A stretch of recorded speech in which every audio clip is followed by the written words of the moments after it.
ప్రభువునందు ప్రియ సహోదరి సహోదరులకు మనందరి ప్రభువును రక్షకుడైన యేసుక్రీస్తు వారి దివ్యమైన నామములో మీ అందరికీ నా శుభములు శుభాభివందనములు తెలియజేస్తున్నాను. ప్రభువునందు ప్రియ దేవుని వాళ్ళరా, ఈరోజు మనం బైబిల్ గ్రంథం నుండి కొన్ని నిమిషాలు కొన్ని విలువైన విషయాలను జాగ్రత్తగా ఆలోచిద్దాం. ఈరోజు సమాజంలో ఈ భూమి మీద సుమారుగా 800 నుండి 850 కోట్ల మందిగా ప్రపంచ జనాభా మనకు కనబడుతుంది.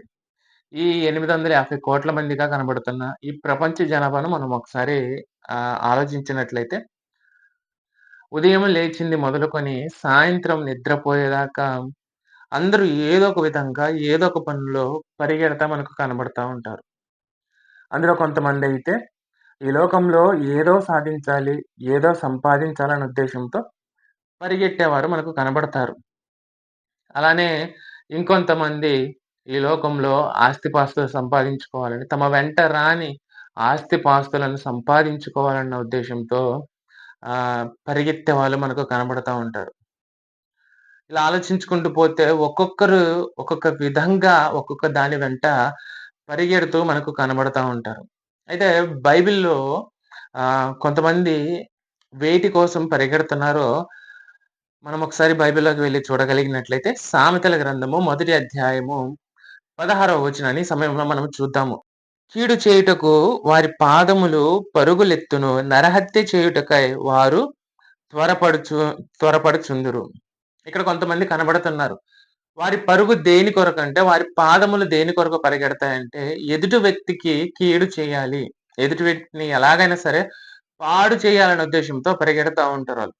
వీళ్ళ పనేమిటంటే ఉదయం లేచింది మొదలుకొని ఎదుటి వాడిని పాడు చేయాలి. తాము బాగుపడకపోయినా సరే మిగతా వాళ్ళని ఖచ్చితంగా పాడు చేయాలి. తాము బాగుపడకపోయినా సరే ఎదుటివారు మాత్రం బాగుపడకూడదన్న ఉద్దేశ్యంతో, ఎదుటి వారికి కీడు చేయాలన్న ఉద్దేశ్యంతో పరిగెత్తే వాళ్ళు మనకు కొంతమంది కనబడుతున్నారు. అలానే ఇంకొంతమంది వేటి కొరకు పరిగెడుతున్నారంటే, రోమీలకు రాసిన పత్రిక 3వ అధ్యాయము 15వ వచనాన్ని ఈ సమయంలో మనం చూద్దాము. రక్తము చిందించుటకు వారి పాదములు పరిగెత్తుచున్నవి. ఇక్కడ మరికొంతమంది పరిగెడుతున్నారు. వీరి దేని కొరకు పరిగెడుతున్నారంటే రక్తాన్ని చిందించడానికి. అంటే ఒక వ్యక్తిని హత్య చేయడానికి పరిగెడుతున్నారు. ఒక వ్యక్తి యొక్క ప్రాణం తీయడానికి పరిగెడుతున్నారు చూడండి. ఎంత భయంకరమైన పరిస్థితో. ఈరోజు ఒక మనిషి మరొక మనిషిని చంపేయడానికి ఏమాత్రం కూడా వెనుక వెనుకాడట్లేదు ప్రభునందు ప్రియ దేవుని వాళ్ళారా. అరే నేను చంపుతుంది నాలాంటి ఒక వ్యక్తినే కదా! నాలానే ఒక కుటుంబం కలిగిన వ్యక్తిని కదా! నాలానే ప్రేమ బంధాలు కలిగిన ఒక వ్యక్తిని కదా చంపుతుంది అనే ఆలోచన లేకుండా ఈరోజు మనిషి చూడండి మరొక మనిషిని చంపడానికి వెనకాడట్లేదు.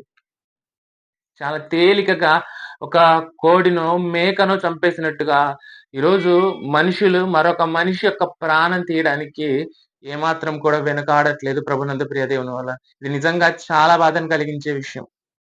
కొంతమందైతే ఎదుటి వ్యక్తికి కీడు చేయడానికి పరిగెడుతున్నారు. ఇంకొంతమందైతే నరహత్య చేయడానికి వారి యొక్క రక్తాన్ని చిందించడానికి పరిగెడుతున్నారు. నిజంగా చాలా బాధను కలిగించే విషయం.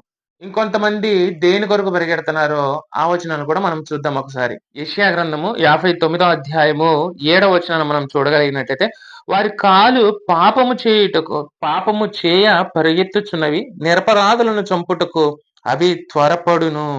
ఇక్కడ కొంతమంది గురించి భక్తులు రాస్తే ఏమంటున్నారంటే, వారి పాదములు పాపము చేయ పరిగెత్తుచున్నవి. కొంతమంది ఎదుటి వ్యక్తికి కీడు చేయడానికి పరిగెడుతున్నారు. ఇంకొంతమంది ఎదుటి వ్యక్తి యొక్క రక్తాన్ని చిందించడానికి పరిగెడుతున్నారు. ఇంకొంతమంది పాపం చేయడానికి పరిగెడుతున్నారు. ఈ దేహంలో పుట్టే తప్పుడు కోరికలను నెరవేర్చుకోవడానికి, ఈ లోకాశల్లో పడిపోయి, లోకాశలను తీర్చుకోవడానికి, లోకాశల్లో పడిపోయి, దేహంలో పుట్టే తప్పుడు కోరికలను నెరవేర్చుకోవడానికి, పాపం చేయడానికి మరి కొంతమంది పరిగెడుతున్నట్టుగా ఇక్కడ మనకు కనబడుతుంది. ఇంకొంతమంది పరిగెడుతున్నారు. వారు కూడా దేని కొరకు పరిగెడుతున్నారన్న విషయాన్ని ఈ సమయంలో మరలా మనం చూడగలిగినట్లయితే, ఇర్మియా గ్రంథము 23వ అధ్యాయము 21వ వచనం. నేను ఈ ప్రవక్తలను పంపకుండినను వారు పరిగెత్తి వచ్చెదరు. నేను వారితో మాటలాడకుండినను వారు ప్రకటించెదరు. ఇక్కడ కొంతమంది కనబడుతున్నారు. వారు దేని కొరకు పరిగెడుతున్నారంటే, దేవుడు చెప్పని దానిని దేవుడు చెప్పాడని చెప్పడానికి పరిగెడుతున్నారు. దేవుడు వారిని పంపకపోయినా దేవుడు మమ్మల్ని పంపాడని చెప్పుకుంటూ దేవుని పేరిట అబద్ధాలు చెప్పడానికి పరిగెడుతున్నారు. దేవుడు చెప్పకపోయినా దేవుడు చెప్పాడని బయలుదేరారు కొంతమంది. వారిని మనం అంటాం అబద్ధ బోధకులు, లేకుంటే అబద్ధ ప్రవక్తలు. ఈరోజు ఈ మాటలు వింటున్న ప్రియ క్రైస్తవ సోదరి, సోదరుడా, ఈరోజు నువ్వు ఎవరి మాటలు వింటున్నావో, ఏ బోధకుని మాటలు వింటున్నావో, ఆ బోధకుని మాటల విషయంలో జాగ్రత్త. ఎందుకంటే అందరూ దేవుడు పంపితే వచ్చిన వారు కాదు. దేవుడు పంపకపోయినా మమ్మల్ని దేవుడు పంపాడు అని చెప్పుకుంటూ దేవుని పేరిట వచ్చి మోసాలు చేసేవారుంటారు. దయచేసి జాగ్రత్త. అలాంటి వారి బోధలో పడితే, అలాంటి వారి మాయలో పడితే మనం మన ఆత్మీయ జీవితాన్ని కోల్పోవాలి. దేవునికి కేటాయించవలసిన ఎంతో విలువైన సమయాన్ని మనము కోల్పోవలసొస్తుంది. ప్రభునందు ప్రియ దేవుని వల్లారా జాగ్రత్త. ఇక్కడ కొంతమంది దేవుడు తమని పంపకపోయినా వచ్చామని చెప్పుకొని ప్రజలను మోసం చేసేవారున్నారంట. వారు దేని కొరకు పరిగెడుతున్నారంటే అబద్ధాలు చెప్పడానికి పరిగెడుతున్నారు. దేవుడు తమకు చెప్పంది, దేవుడు చెప్పకపోయినా చెప్పాడని చెప్పుకోవడానికి వారు పరిగెడుతున్నారు. అయితే ఒక క్రైస్తవునిగా మనము దేని కొరకు పరిగెత్తాలి? ఈ సమాజంలో కొంతమంది పరిగెడుతున్నట్టుగా ఏదో సాధించాలి, ఏదో సంపాదించాలన్న ఉద్దేశంతో పరిగెడుతున్నట్టుగా మనం కూడా అలానే పరిగెత్తాలా? లేకుంటే కొంతమంది పరిగెడుతున్నట్టుగా కీడు చేయాలని పరిగెడుతున్నారు కొంతమంది. మనం కూడా అలానే పరిగెత్తాలా? రక్తము చిందించాలని పరిగెడుతున్నారు కొంతమంది. మనం కూడా అలానే పరిగెత్తాలా? మోసం చేయడానికి పరిగెడుతున్నారు ఇంకొంతమంది. మనం కూడా అలానే పరిగెత్తాలా? లేకుంటే క్రైస్తవునిగా మన పరుగు దేని కొరకై ఉండాలి? ఈరోజు మనం ఆలోచిద్దాం. బైబిల్‌లో ఒక భక్తుడు మనకు కనబడతా ఉంటాడు. ఆయన దేవుని నమ్ముకున్న తర్వాత దేని కొరకు ఆయన పరిగెత్తాడన్న విషయాన్ని మనం ఒకసారి ఆలోచిస్తే, ఆయన జీవితం నుండి మనం కూడా దేని కొరకు పరిగెత్తాలన్న విషయాన్ని మనం ఈరోజు నేర్చుకోగలము. ఒకసారి బైబిల్ తెరిచి మనం చూడగలిగినట్లయితే అపోస్తలుల కార్యములు 20 అధ్యాయము 24 వచనం. అయితే దేవుని కృపా సువార్తను గూర్చి సాక్ష్యమిచ్చుటయందు నా పరుగును నేను ప్రభువైన యేసు వలన పొందిన పరిచర్యను తుదముట్టింపవలెనని నా ప్రాణమును నాకెంత మాత్రము ప్రియమైనదిగా ఎంచుకొనలేదు. ఇక్కడ పౌలు గారు మాట్లాడుతూ ఆయన దేని కొరకు పరిగెడుతున్నారో ఆయన ఇక్కడ చెప్తున్నాడు. ఆయన దేని కొరకు పరిగెడుతున్నారంటే, అయితే దేవుని కృపా సువార్తను గూర్చి సాక్ష్యమిచ్చుటయందు నా పరుగు. ఇక్కడ పౌలు గారు దేని కొరకు పరిగెడుతున్నారంటే, దేవుని సువార్తను సమాజంలో తీసుకెళ్ళడానికి ఆయన పరిగెడుతున్నారు. పౌలు గారి పరుగు దేని కొరకంటే సువార్తను చాటించడానికి, ఆత్మల భారం కలిగి, ఆత్మల కొరకు తృష్ణ కలిగి, దేవుని కొరకు ఎంతగా పరిగెడుతున్నారు ఒకసారి ఆలోచించండి పౌలు గారు. ఆ పరిగెత్తే పరుగులో ఆయన తన ప్రాణమును కూడా లెక్క చేయట్లేదంట. నా ప్రాణం కూడా నాకెంత మాత్రమును ప్రియమైనది కాదు. పౌలు గారి పరుగు దేని కొరకంటే సువార్త వ్యాప్తి కొరకు. ఆత్మల దాహం కలిగి కొంతమందినైనా రక్షించాలి. ఆ ప్రభువుని నేను తెలుసుకున్నాను కదా! నేను తెలుసుకున్న ఈ ప్రభువును గూర్చి కొద్ది మందినైనా తెలియజేసి, కొద్ది మందినైనా ఆయన వైపు త్రిప్పాలి. నేను పొందుకున్న రక్షణను కొంతమందినైనా ఆ రక్షణలోకి నడిపించాలన్న ఉద్దేశంతో పౌలు గారు పరుగు సాగింది ప్రభునందు ప్రియ దేవుని వల్లారా. మనం ఎవరి కొరకు పరిగెత్తాలంటే దేవుని కొరకు పరిగెత్తాలి. మనం దేని కొరకు పరిగెత్తాలంటే సువార్త వ్యాప్తి కొరకు పరిగెత్తాలి. మన పరుగు దేవుని కొరకై ఉండాలి. Run for Jesus. Run for Jesus అంటే రన్ ఫర్ జీసస్ అంటే రన్ ఫర్ జీసస్ అని టీ షర్ట్ వేసుకొని రోడ్ల మీద పరిగెత్తడం కాదు రన్ ఫర్ జీసస్ అంటే. రన్ ఫర్ జీసస్ అంటే ఆయన కొరకు పరిగెత్తడం. ఆత్మల భారం కలిగి కొద్ది మందినైనా ఆయన వైపు త్రిప్పాలి. కొద్ది మందినైనా రక్షించాలి. దేవుడిచ్చే ఆ రక్షణలో కొద్ది మందినైనా పాలి భాగస్తుల్ని చేయాలి. దేవుని రాజ్యం వైపు కొద్ది మందినైనా నడిపించాలన్న ఉద్దేశంతో ప్రభువు కొరకు పరిగెత్తడమే రన్ ఫర్ జీసస్ అంటే. ఎన్ని బాధలొచ్చినా, ఎన్ని కష్టాలొచ్చినా, ఎన్ని శ్రమలొచ్చినా, ఎలాంటి స్థితిలో ఉన్నా ప్రభువుని విడువక ఆయన సువార్త వ్యాప్తి కొరకు పరిగెత్తడమే రన్ ఫర్ జీసస్ అంటే. ఎన్ని శ్రమలొచ్చినా, ఎంతమంది ఎన్నన్నా దేవుని దివ్యమైన వాక్యమును ధైర్యముగా సమాజంలో పట్టుకొని దేవుని కొరకు పరిగెత్తడమే రన్ ఫర్ జీసస్ అంటే. దేవుని కొరకు వాక్యమును, దేవుని కొరకు సువార్తను ప్రకటించడమే రన్ ఫర్ జీసస్ అంటే. పౌలు గారు పరిగెడుతున్నారు చూడండి. ప్రభువు కొరకు ఎంత గొప్పగా పరిగెత్తాడు పౌలు గారు. అందుకే ఆయన అంటున్న మాట ఒకసారి చూద్దాము. తిమోతి గారికి రాసిన 2వ పత్రిక 4వ అధ్యాయము 7వ వచనం. మంచి పోరాటము పోరాడి తిని నా పరుగు కడముట్టించి తిని విశ్వాసమును కాపాడుకుంటుని. పౌలు గారు అంటున్న మాట ఏమిటంటే, నేను పోరాడాను, నా పరుగును కడముట్టించుకున్నాను. నేను ప్రభువు కొరకు పరిగెత్తాను, ఆ పరుగు ఇంకా ముగిసిపోయింది. పౌలు గారి పరుగు దేని కొరకంటే ప్రభువు కొరకు. ఈరోజు మనం అదే ప్రభువుని ధరించుకున్న మనము, అదే ప్రభువుని నమ్ముకున్న మనము, అదే ప్రభుని యందు విశ్వాసం ఉంచిన మన పరుగు దేని కొరకు ఉంది ప్రభునందు ప్రియ దేవుని వల్లరా? ధనం కొరక, ఆస్తిపాస్తుల కొరక, ఈ లోకంలో ఏదో సాధించాలి, ఏదో సంపాదించాలి అన్న విధంగా మన పరుగు ఉందా? ఒకసారి ఆలోచించండి. లేకుంటే పౌలు గారిలా ఉందా మన పరుగు?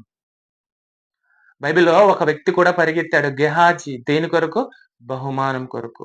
బహుమానము పొందాలని పరిగెత్తాడు. ఏ బహుమానం? దేవుడిచ్చే బహుమానం కాదు. ఒక సైన్యాధిపతి ఇచ్చే బహుమానం పొందాలని బహుమానం కొరకు పరుగులు తీశాడు. ఫలితంగా కుష్టు రోగాన్ని తెచ్చుకున్నాడు. దేవునికి వ్యతిరేకంగా పరిగెత్తి దేవుని దగ్గర నుండి, దేవుని యొద్ధ నుండి ఉగ్రతను తెచ్చుకున్నాడు. పౌలు గారు ఫిలిప్పీలకు పత్రిక రాస్తూ ఒక మాట చెప్తా ఉంటాడు. ఒకసారి చూద్దాము. అపోస్తులుడైన పౌలు గారు ఫిలిప్పి సంఘానికి రాసిన పత్రిక 3వ అధ్యాయము 14వ వచనం. క్రీస్తు యేసునందు దేవుని ఉన్నతమైన పిలుపునకు కలుగు బహుమానము పొందవలనని గురి యొద్దకే పరిగెత్తుచున్నాము. దేవుడు మనల్ని పిలిచాడు. ఆ పిలుపు ఎలాంటిదో తెలుసా? ఉన్నతమైనది. ప్రయాసపడి భారము మోయుచున్న సమస్త జనులారా నా యొద్దకు రండి అన్నాడు. అదే పిలుపును అందుకొని మనం అందరము దేవుడి దగ్గరకు వచ్చాము. మనము పొందుకున్న పిలుపు ఎలాంటిదో తెలుసా? ఉన్నతమైనది. దేవుడు నిన్ను పిలిచిన పిలుపును నీవు నిర్లక్ష్యపరుస్తున్నావేమో. ప్రియ సోదరి, ప్రియ సోదరుడా, జాగ్రత్త. నీవు మరొక పిలుపును అందుకోవాల్సి వస్తుంది. దేవుడు పిలిచిన దేవుడు పిలిచిన ఈ ఉన్నతమైన పిలుపును నిర్లక్ష్యపరిచి, నన్ను కాదులే పిలిచింది, నాకు కాదులే పని, నాకు లేదులే బాధ్యత అని ఆయన కొరకు పరిగెత్తడం మర్చిపోతే, ఆయన పనిని చేయడం మర్చిపోతే మనకు మరొక పిలుపు ఉంది. జాగ్రత్త. ఆ పిలుపుని పిలిచినప్పుడు అందరినీ వదిలేసి వెళ్ళిపోవాలి. ఎన్ని పనులున్నా వదిలేసి వెళ్ళిపోవాలి. ఎంత పెద్ద ఉద్యోగం ఉన్నా, ఎంత సంపాదన ఉన్నా, ఎన్ని ఆస్తిపాస్తులున్నా అన్నిటినీ ఒకేసారి ఒకే క్షణంలో వదిలేసి వెళ్ళిపోవాల్సి వస్తుంది. జాగ్రత్త. దేవుని పిలుపును ఎన్నడూ కూడా నిర్లక్ష్యపరచకండి. ప్రభు మనల్ని పిలిచాడు. ఆ పిలుపు ఎలాంటిదంటే ఉన్నతమైనదంట. ఉన్నతమైన పిలుపునకు కలుగు బహుమానము పొందాలని దేవుడు మనల్ని పిలిచాడు. ఆ బహుమానము పొందాలని మనం పరిగెత్తాలట. మరి ఆ బహుమానం పొందే విధంగానే మనం పరిగెత్తగలుగుతున్నామా? అసలు మనకు ఒక పరుగుందన్న విషయం గుర్తుందా? ఒకసారి ఆలోచించండి. నేను దేవుని కొరకు ప్రయాసపడాలి, నేను దేవుని కొరకు పరిగెత్తాలనే ఆలోచన ఉందా? ఈరోజు దేవుణ్ణి మనం ఎక్కువగా నిర్లక్ష్యపరిచేది ఎవరిని అంటే దేవుణ్ణి. దేవుడట ఉదయాన్నే లేచి, పెందల కాడే లేచి తన వారిని, తన ప్రజలను, తన ప్రవక్తలను దేవుని ప్రజల యొద్దకు పంపిస్తున్నాడంట. ఎందుకు? వారు పిలిచినప్పుడు ఆయన వైపు తిరుగుతారేమోనని. దినమెల్లా చేతులు చాచి ఆయన పిలుస్తున్నాడట. దేని కొరకు? ఆయన వైపు తిరుగుతారని. కానీ చాలా మంది ఆ దేవుని పిలుపుని నిర్లక్ష్యపరుస్తున్నారు. అలా ఉండకూడదు మనం. దేవుడు పిలిచిన ఉన్నతమైన పిలుపును లక్ష్యపెట్టి, ఆ ఉన్నతమైన పిలుపు కలుగు బహుమానం ఏదైతే ఉందో దానిని పొందాలని పరిగెత్తే వారి మీద మనం ఉండాలి. అది ఎలా పరిగెత్తాలంటే ఒక పౌలు గారిని చూడండి. ఆయన పరిగెత్తిన పరుగు చాలా ఉన్నతమైనది. హెబ్రీలకు పత్రికను రాస్తూ హెబ్రీ గ్రంథకర్త ఒక విషయాన్ని తెలియజేస్తున్నాడు. ఒకసారి చూద్దాము. హెబ్రీలకు రాసిన పత్రిక 12వ అధ్యాయము 2వ వచనాన్ని ఒకసారి చూద్దాం. మనము కూడా ప్రతి భారమును సులువుగా చిక్కులు పెట్టు పాపమును విడిచిపెట్టి విశ్వాసమునకు కర్తయు దానిని కొనసాగించువాడైన యేసు వైపు చూచుచు మన ఎదుట ఉంచబడిన పందెములో ఓపికతో పరిగెత్తుదము. ఇక్కడ హెబ్రీ గ్రంథకర్త ఏం చెప్తున్నాడంటే, మన ఎదుట పరుగు పందెం ఉంది. ఆ పరుగు పందెంలో నువ్వు నేను ఎలా పరిగెత్తాలో తెలుసా? విశ్వాసమునకు కర్తయు దానిని కొనసాగించువాడైన ప్రభు వైపు చూచుచు. ఈరోజు చాలా మంది మనుషుల వైపు చూసి బలహీన పడిపోతా ఉంటారు. మనుషుల్ని చూసి దేవునికి దూరం అయిపోతా ఉంటారు. ఆ మనిషిలో ఇది ఉంది కదండి, ఆ మనిషి ఇలా ఉన్నాడు కదా, ఆ మనిషి ఇలా చేస్తాడు కదా, ఆ మనిషి ఇలా మాట్లాడతాడు కదా అని క్రైస్తవ్యంలో ఉన్న మనుషుల్ని చూసి, లేకుంటే దేవుని దగ్గరకొచ్చే మనుషుల్ని చూసి ఈరోజు చాలా మంది దేవునికి దూరమైపోతున్నారు. ఎప్పుడు కూడా మనం మనుషుల వైపు చూసేవారిగా ఉండకూడదు. మరి ఎవరి వైపు చూడాలి? విశ్వాసమునకు కర్తయు దానిని కొనసాగించువాడైన ప్రభువు వైపు చూడు. ప్రభువు వైపు చూస్తే ఆయనలో మనకి ఏ బలహీనత కనబడదు. ఆయనలో ఎలాంటి పాపము కనబడదు. ఆయన వైపు చూస్తే మనం ఎలా బ్రతకాలన్న విషయం మనకు కనబడుతుంది. ఏ సహోదరుని ఎలా ప్రేమించాలన్న విషయం కనబడుతుంది. దేవుని కొరకు ఎలా ప్రయాస పడాలన్న విషయం మనకు అర్థమవుతుంది. దేవుని కొరకు ఎలా ఉన్నతంగా ఫలించాలన్న విషయం ఆయన వైపు చూస్తే మనకు అర్థమవుతుంది. అందుకే ఆయన అంటున్నాడు, విశ్వాసమునకు కర్తయు దానిని కొనసాగించువాడైన యేసు వైపు చూచుచు సులువుగా చిక్కులు పెట్టు ప్రతి పాపమును విడిచిపెట్టి నువ్వేం చేయాలంటే నీ ఎదుట ఉన్న పరుగు పందెంలో నీవు పరిగెత్తాలి. పాపమును విడిచి ఆ! పరిగెత్తాలి. మనం ఇంకా ప్రభువుని తెలుసుకొని ఇన్ని సంవత్సరాలైనా, ప్రభువుని నమ్ముకొని ఇన్ని సంవత్సరాలు గడుస్తున్నా, ఇంతకాలము వెళ్ళిపోతున్నా, ఇంకను పాపంలోనే ఉంటే మనము దానికి అర్థం లేదు. కాబట్టి మనం ఏం చేయాలంటే, మన ఎదుట ఉన్న పరుగు పందెంలో పాపమును విడిచిపెట్టి, విశ్వాసమునకు కర్తయు దాన్ని కొనసాగించువాడైన ప్రభువు వైపు చూచుచూ పరిగెత్తాలి. ఈరోజు ఈ మాటలు వింటున్న ప్రియ సోదరీ సోదరుడా, నీ పరుగు దేని కొరకు, నీవు దేని కొరకు పరిగెడుతున్నావు? ఒకసారి ఆలోచించు. ఈ లోకంలో ఏదో సాధించాలి, ఏదో సంపాదించాలని గతించిపోయి ఈ లోకం కొరకు ప్రయాస పడుతున్నావా? లేకుంటే కొంతమంది కీడు చేయాలని పరిగెడుతున్నారు. నీవు కూడా అలానే పరిగెడుతున్నావా? కొంతమంది రక్తం చిందించాలని పరిగెడుతున్నారు. నీవు కూడా అలానే పరిగెడుతున్నావా? కొంతమంది మోసం చేయడానికి పరిగెడుతున్నారు. నీవు కూడా అలానే పరిగెడుతున్నావా? అయితే నీ పరుగు సరైనది కాదు. మరి నీవు దేని కొరకు పరిగెత్తాలంటే, నీ పరుగు దేని కొరకై ఉండాలంటే, ప్రభువు కొరకై ఉండాలి. ఎలా పరిగెత్తాలంటే ఒకసారి పౌలు గారి వైపు చూడు. ఆయన పరిగెత్తిన పరుగు ప్రభువు కొరకు చాలా అద్భుతంగా ఉంటుంది. నీ పరుగుని ఇంకా ఉన్నతంగా ముగించాలనుకుంటే ఒకసారి ప్రభువు వైపు చూడు. ఆయన వైపు చూసి నువ్వు పరిగెత్తగలిగితే, ఆ దేవుడిచ్చే బహుమానమును నీవు పొందుకోగలవు. ఆ బహుమానము పొందాలని దేవుడు మనల్ని పిలిచిన ఉన్నతమైన పిలుపును నిర్లక్ష్యపరచక, ఆ బహుమానం కొరకు పరిగెత్తాలని ప్రభు ప్రేమను బట్టి తెలియజేస్తూ, మరొకసారి మీ అందరికీ నా వందనాలు తెలియజేస్తున్నాను.